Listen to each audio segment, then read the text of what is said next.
Hi, I'm Elmer. Welcome to Papa's Workshop. Today is Workshop Wednesday, and we're going to talk about shop organization and building some of your own cabinets.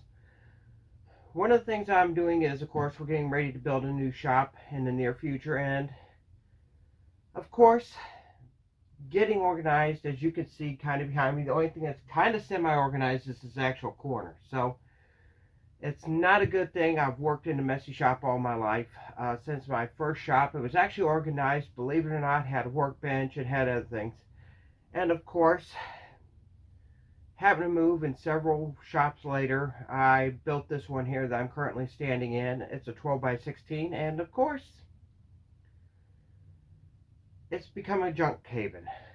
A lot of stuff has got to be gotten rid of, but one of the things that I did years ago, I was dirt poor, broke, couldn't really afford anything, was Woodline USA made a router bit cabinet out of wood, and had these router bits. As you can see, they're still in their original holders inside the cabinet.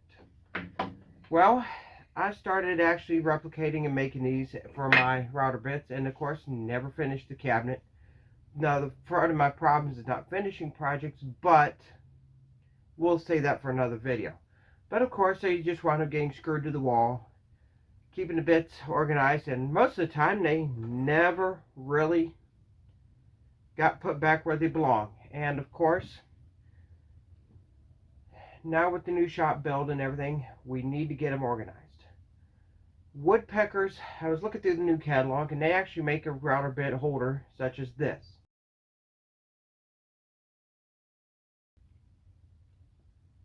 This screws into the back of the cabinet or wall, or whatever you want to, and provides a nice finished, how do I want to say this? A nice finished appearance for the cabinet and the router bits inside the cabinet. Allows me to actually focus on building the cabinet, get it done quicker. There are a lot of stuff out here, the Milwaukee Packouts, the DeWalt systems. There's a million organization systems now that woodworkers don't have to spend our time actually building. We can actually build other things and organize our shop quicker, more efficiently, and more durably than actually building them out of wood. Now, mind you, I love building things out of wood, and some things just don't have a holder. Just like this little Milwaukee square for my framing square, the mini one. I actually made this out of Brazilian cherry, and this is actually going in my cabinet where all of my other tools are going to be stored for marking and measuring.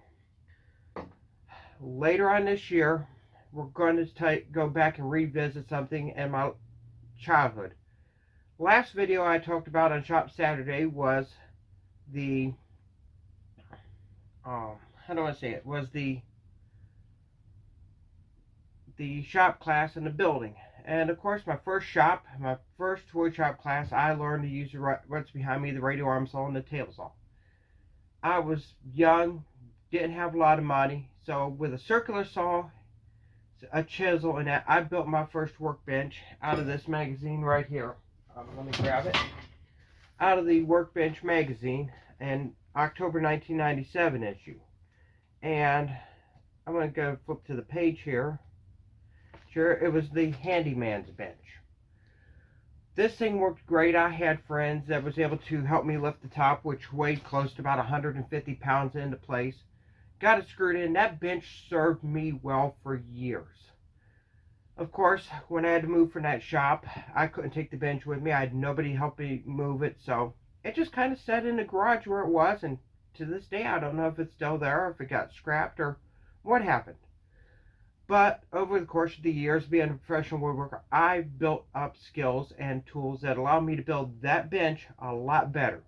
And of course, in that magazine, one of the sentences that if a tool's placed to put it away is easier than in the right place than in the wrong place, you're going to put it in the right place. So that's kind of the organization that I'm going for. I'm going to make some of these changes to the bench, make some more modern upgrades, and of course, add some other things to it that allow it to utilize some of the new things that have come out since that magazine's been published. We got some great things such as the Craig jig that actually holds the clamps down for the face frame. They have a little steel plate that's mortised in the top. We're going to do that. And this after we get done with all the Christmas gifts, we're actually going to be building the workbench. That's the next step to get a workbench. So I'm not actually working on the top of my table saw anymore. This has kind of gotten damaged. I'm not proud of it. Scars in woodworking projects, but I'm going to clean it, get it set for what it's supposed to be doing, and that's actually cutting and shaping wood, not being a workbench. Of course, there are a lot of other things coming up, and of course I will do some shorts, I will do some videos as I'm out here in the shop working, but join us next Saturday for Shop Saturday, where we're going to actually discuss shop safety and the rules and regulations of some of the shop industries for maybe a private personal shop that you can actually use to keep yourself safe. So with that, I'm going to say stay healthy, stay blessed, and I'll see you in the shop next time.